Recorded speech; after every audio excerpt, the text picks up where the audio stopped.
Hello friends, welcome back to my channel Gyan Sankalp. तो friends, आप सभी को नव वर्ष की हार्दिक शुभकामनाएं हैं। आपका इस साल बहुत अच्छा हो, आपको इस साल सरकारी नौकरी जरूर मिल जाए।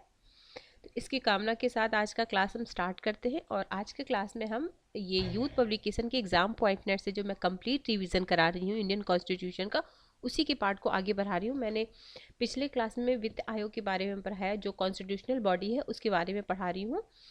तो स्टार्ट करते हैं आज का क्लास। आप इस क्लास को सीरियल वाइज फॉलो करो तो आपको इंडियन कॉन्स्टिट्यूशन का जो कंप्लीट पार्ट है अच्छे से कवर हो जाएगा। और इसके साथ ही साथ मेरी वो अभी प्रैक्टिस सेशन भी चल रही है, वो भी आप फॉलो कर सकते हो। पॉलिटिकल साइंस अगर आपका सब्जेक्ट है तो ये चैनल आपको काफ़ी हेल्प करेगा। इसके अलावा मैं हिस्ट्री की भी क्लासेस लेके आती हूँ। टीजीटी, अगर आप यूपी टीजीटी की प्रिपरेशन करो या किसी भी स्टेट का, उसमें भी आपको काफ़ी हेल्प करेगा। तो स्टार्ट करते हैं आज का क्लास।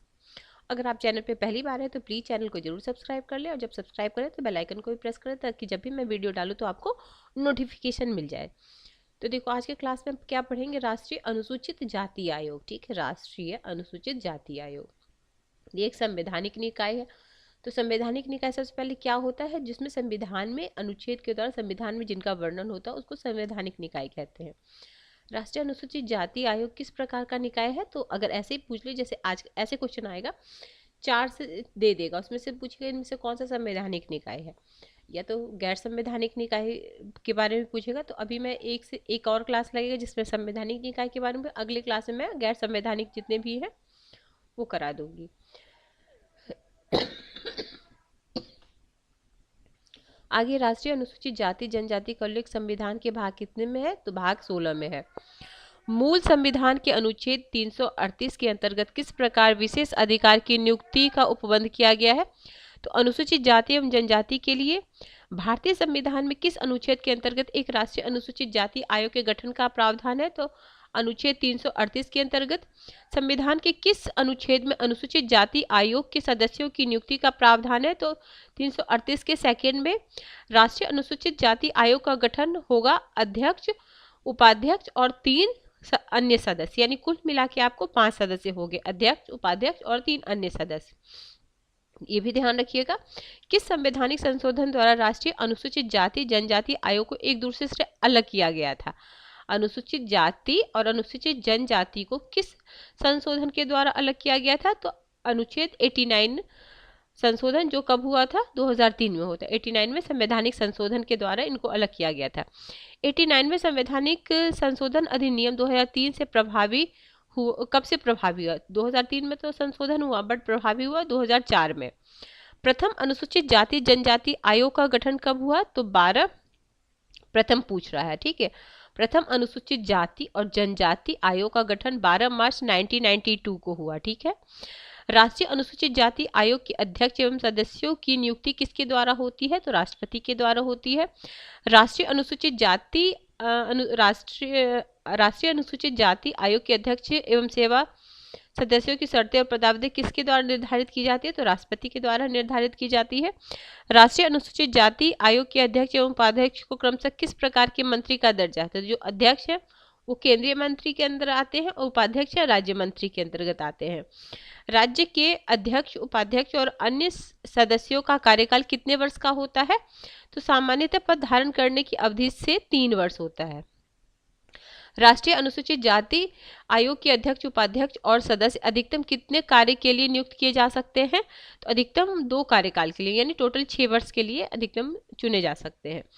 अगला, राष्ट्रीय अनुसूचित जाति के कार्य क्या क्या है। आयोग के कार्य, संविधान एवं सरकार के किसी भी आदेश के अधीन अनुसूचित जातियों की सुरक्षा एवं विकास के संबंधित विषयों का अन्वेषण करना और निगरानी रखना, अनुसूचित जातियों को उनके अधिकारों से वंचित करने के संदर्भ में विनिर्दिष्ट शिकायतों की जांच करना, सुरक्षा एवं विकास कार्यों के बारे में रिपोर्ट प्रति वर्ष राष्ट्रपति को देना, सुरक्षा, कल्याण एवं सामाजिक आर्थिक विकास हेतु उपायों के बारे में सिफारिश करना, ऐसे अन्य कार्यों का निर्वहन करना जो राष्ट्रपति को निर्दिष्ट करे, ठीक है। थोड़ा सा मैं जूम कर देती हूँ ताकि आपको शायद क्लियर ना दिख रहा होगा, मैं भी भूल गई। आगे है, संविधान के अनुच्छेद 341 के तहत राज्य विशेष के संदर्भ में यदि किसी जाति को अनुसूचित घोषित करने की शक्ति किसे दिया गया है, तो ये दिया गया हमारे राष्ट्रपति को। किस अनुच्छेद के तहत लोकसभा में अनुसूचित जाति के लिए स्थानों का आरक्षण का प्रावधान किया गया है? तो स्थानों का जो प्रावधान किया गया है वो 330, ठीक है, 330 के तहत। आगे है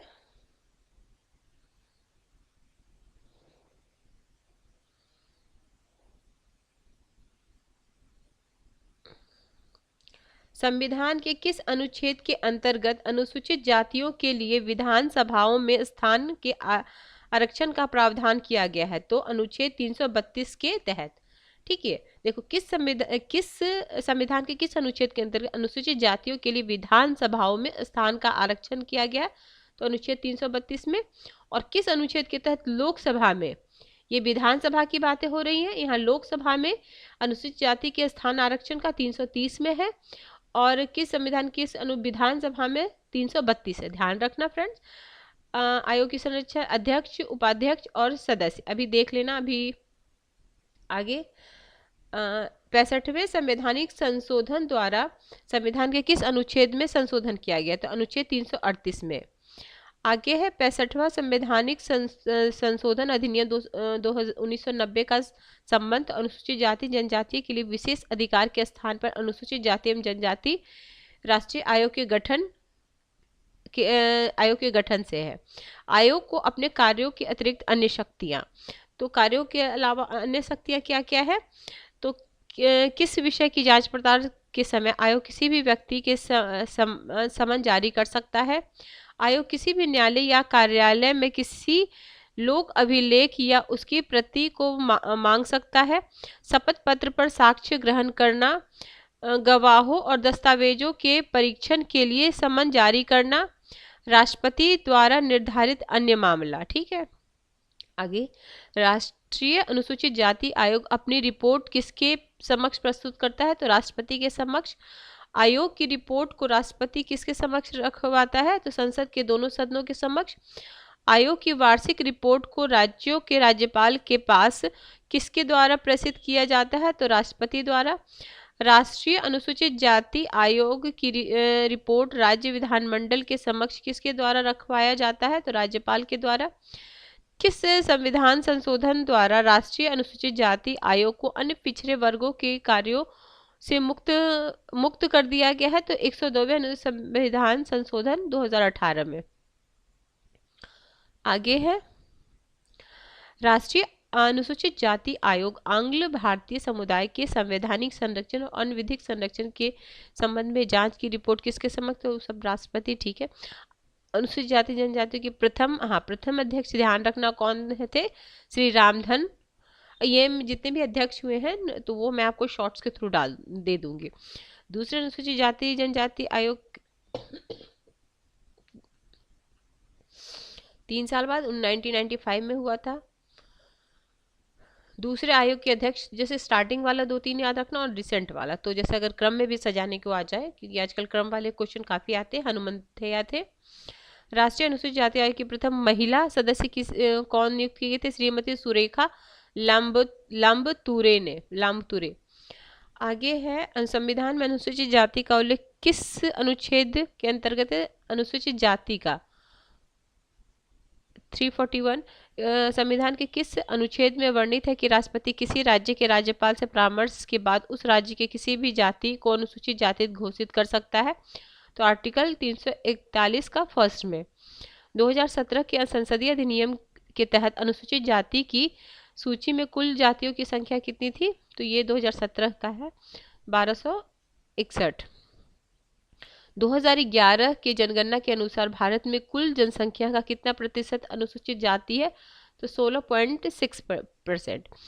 भारत में किस राज्य में अनुसूचित जाति की जनसंख्या सर्वाधिक है? देखो सर्वाधिक है उत्तर प्रदेश। अनुसूचित जाति की बोल रहा है, जनजाति में मध्य प्रदेश हो जाएगा, जाति में है।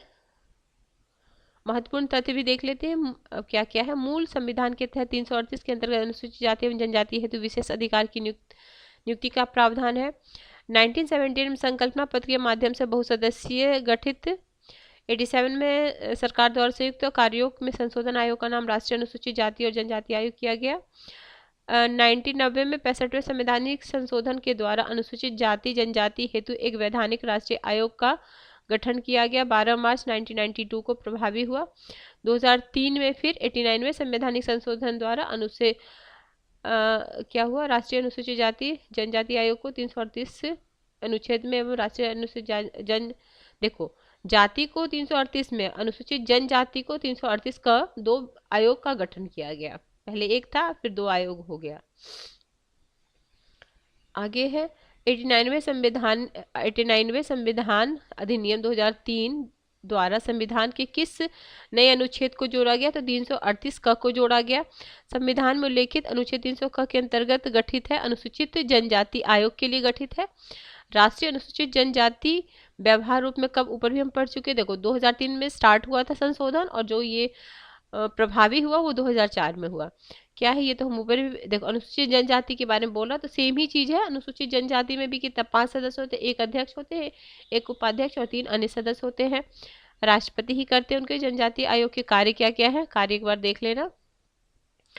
2005 में राष्ट्रपति द्वारा अनुसूचित जनजाति की सुरक्षा, विकास, कल्याण तथा उन्नति के लिए आयोग को सौंपे गए अतिरिक्त कार्य क्या क्या है। लघु वनोपज स्वामित्व का अधिकार, विकास परियोजना, विस्थापित जनजाति समूह के लिए सहायता एवं पुनर्वास, खनिज एवं जल संसाधनों आदि पर अधिकाधिक सुरक्षित रखने के संबंध में उपवन जनजाति आयोग अपना वार्षिक रिपोर्ट किसको समक्ष करता है, तो राष्ट्रपति को। आयोग की वार्षिक रिपोर्ट राष्ट्रपति को किसके समक्ष रखवाना होता है, संसद के दोनों सदनों के समक्ष रखवाना होता है। जनजाति आयोग की शक्तियां क्या क्या है, तो भारत में के किसी विभाग में किसी व्यक्ति को सम्मन जारी कर सकता है, सेम ही है।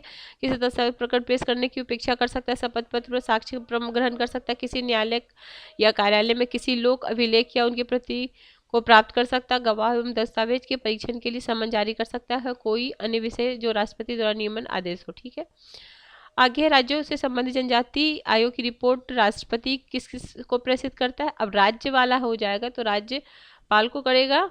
जनजाति आयोग की रिपोर्ट राज्यपाल किसके समक्ष प्रस्तुत करेगा, तो जैसे राष्ट्रपति विधान संसद के प्रति, वैसे राज्य के विधानमंडल के समक्ष प्रस्तुत करेगा।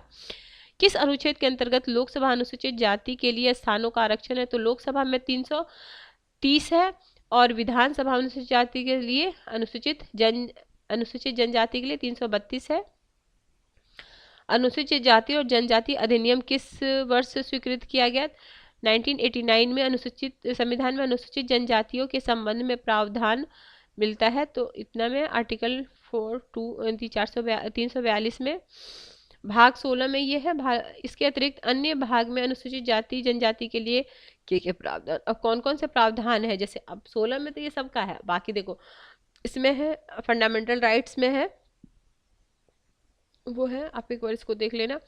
अब देखो अनुसूची 5 में असम, मेघालय, त्रिपुरा, मिजोरम राज्य में अनुसूचित जनजातियों के प्रशासन नियंत्रण संबंधी संवैधानिक प्रावधान किए गए हैं। अनुसूची 5 में पहला राष्ट्रीय अनुसूचित जनजाति आयोग का गठन 4 में हो गया। ठीक है, राष्ट्रीय अनुसूचित जनजाति आयोग के प्रथम अध्यक्ष थे कुंवर सिंह, उसमें भी देख लेना, दोनों का एक जगह आप लिख लेना। अनुसूचित जाति और जनजाति, ध्यान से क्वेश्चन भी आए तो देख लो जाति पूछ रहा है या जनजाति पूछ रहा है। देखो एक इसको बोलते हैं इंग्लिश में शेड्यूल कास्ट, शेड्यूल ट्राइब्स, और उसको बोलते हैं अनुसूचित जाति को।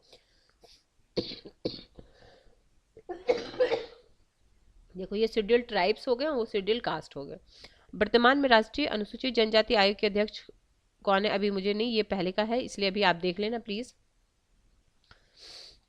अभी के नहीं है कि ये 2001 का अपडेट है नहीं सॉरी 2000 मतलब 22 तक का अपडेट है इस बुक में, 2022 तक का है, इसलिए आप राष्ट्रीय अनुसूचित जनजाति क्योंकि 3 वर्ष के लिए होते हैं ना, तो अभी आप बस टाइप करना गूगल पे अनुसूचित जनजाति के अध्यक्ष, अनुसूचित जनजाति के अध्यक्ष, हो तो मैं भी अभी कर सकती हूँ, लेकिन आपका काम है, आप ये तो एक बार देख लेना,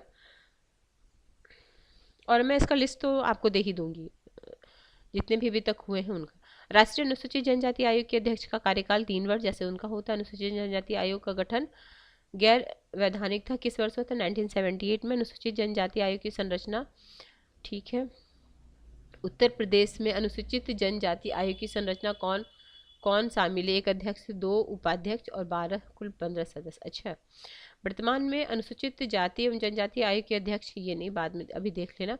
उत्तर प्रदेश के लिए खासकर, क्योंकि अभी एग्ज़ाम होने वाला है तो इस तरह के क्वेश्चन आ सकते हैं, तो मैं एक बार उत्तर प्रदेश के जो वर्तमान है वो भी आपको शॉर्ट्स के थ्रू डाल दूंगी, टेंशन नहीं लो। ठीक है, आगे चलते हैं। किस आदेश के तहत अनुसूचित जनजाति का दर्जा धर्मनिष्ठा से तटस्थ है? संविधान के अनुच्छेद 50 में। ठीक है, देश में जनजातियों की संख्या के मामले कौन देश पर? देखो, जनजाति में पूछा तो मध्य प्रदेश, जनजाति, ठीक है, ट्राइब्स, और जाति में पूछा जाएगा तो उत्तर प्रदेश है सबसे ज़्यादा जनसंख्या। अनुसूचित जाति अधिनियम, ठीक है, आगे है, ये संक्षिप्त में इनकी धाराएं हैं, ये भी मैं डाल दूंगी शॉर्ट्स में ही। ठीक है, न्यायालय हो गया। ठीक है, इधर देखते हैं क्या है।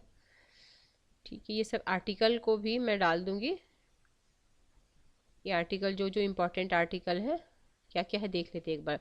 देखो, महत्वपूर्ण आर्टिकल 330 है, लोकसभा में अनुसूचित जाति और जनजाति के लिए स्थानों का आरक्षण पहले 330 में किया गया।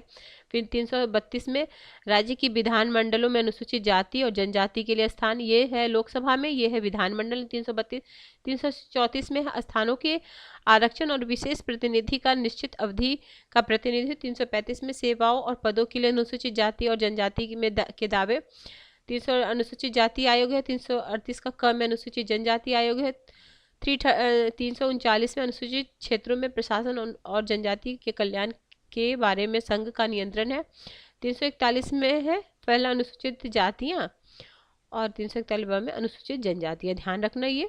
अब कल की क्लास में पढ़ाऊंगी आपको राष्ट्रीय पिछड़ा आयोग। ठीक है, उसके बाद एक जीएसटी बचेगा। ठीक है, ये जीएसटी बचेगा। ठीक है, जीएसटी और उसको एक ही साथ करा दूंगी। ठीक है, ठीक है फ्रेंड्स, अगर किसी वजह से आपको ये हेल्प कर रहा है तो जरूर चैनल को सब्सक्राइब कर ले, और जब सब्सक्राइब करें तो बेल आइकन को भी प्रेस करें, ताकि जब भी मैं वीडियो डालूं तो आपको नोटिफिकेशन मिल जाए। तो मिलते हैं हम नेक्स्ट वीडियो में। Till then bye bye, keep watching and keep sharing.